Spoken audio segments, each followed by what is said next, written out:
Hey guys, just Jackie here. I wanted to do a really quick video just touching base on the subject of pretty much shoulder health. I did a little blog on shoulder mobility and stability a little bit, I think it was a little bit earlier in the year, not too long ago. So if you want to have a look through the blogs, that would be brilliant. That'll just kind of follow up what I'm going to be chatting to you guys about today.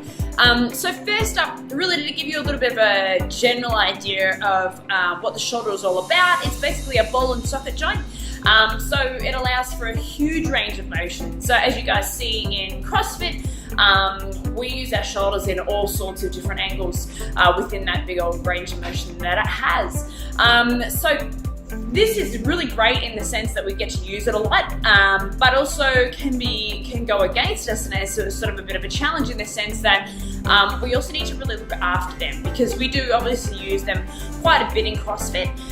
So if we're not doing the necessary things that we need to keep them strong and everything around them moving well, then they can get issues.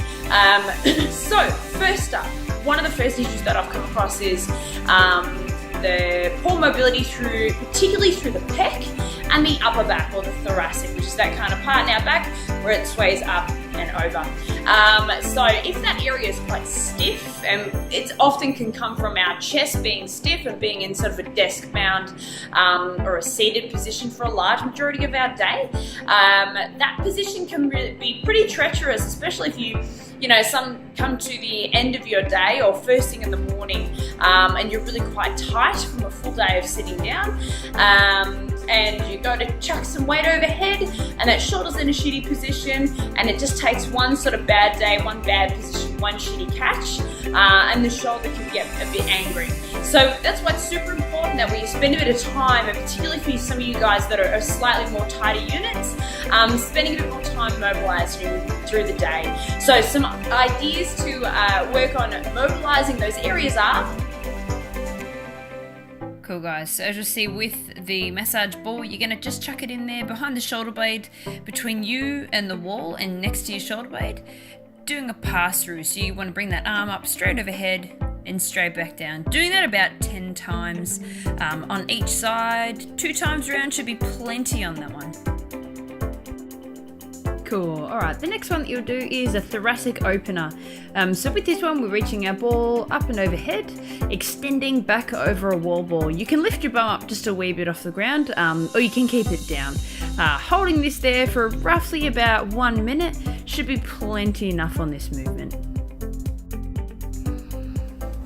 Alright, the next one that you'll do is, we've got a twisted cross. So you're going to pop your foot behind the other leg, keeping one arm straight on the ground, the other arm is going to be bent. So you'll see you're pushing your weight over into that stretch. If you don't feel the stretch, just bring the other straight arm up just a little bit higher towards your head. Holding this position for about 1 minute on each side is also plenty of time. Cool, so you're going to use a massage ball for this one, popping it between your pec, or just on the inside of the front of that shoulder. You'll find some little tight spots, and leaning up against the pole, finding any sort of little knotty spots, and passing the arm up and down, doing that little pass-through movement. Doing 10 of those should be plenty on this movement as well.